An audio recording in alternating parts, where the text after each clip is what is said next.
ইলাল্লাহ, ইয়া রাসূলুল্লাহ সাল্লাল্লাহু আলাইহি ওয়াসাল্লাম, আল্লাহ সুবহানাহু ওয়া তাআলার কাছে অধিক প্রিয় আমল কোনটি? রাসূল সাল্লাল্লাহু আলাইহি ওয়াসাল্লাম উত্তরে বললেন, ক্বালা সালাতু লিওয়াক্তিহা, যে সঠিক সময়ে সালাত আদায় করা, এটা হচ্ছে আল্লাহ সুবহানাহু ওয়া তাআলার কাছে অধিক প্রিয় আমল। সুম্মা আইয়ু, অতঃপর আবার জিজ্ঞাসা করছিলেন যে তারপর কোন আমলটি আল্লাহ সুবহানাহু ওয়া তাআলার কাছে অধিক প্রিয়?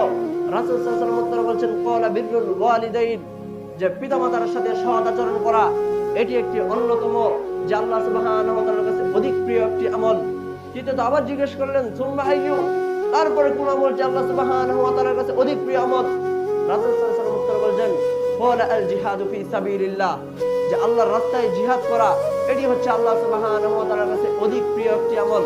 শুধু তাই নয়, আল্লাহ রাসূল সাল্লাল্লাহু আলাইহি ওয়াসাল্লাম সহিহ বুখারীর 3004 নম্বর হাদিস এবং সহিহ মুসলিমের 2549 নম্বর হাদিসে রাসূল সাল্লাল্লাহু আলাইহি ওয়াসাল্লাম বলছেন, ওয়ান আব্দুল্লাহ ইবনে উমর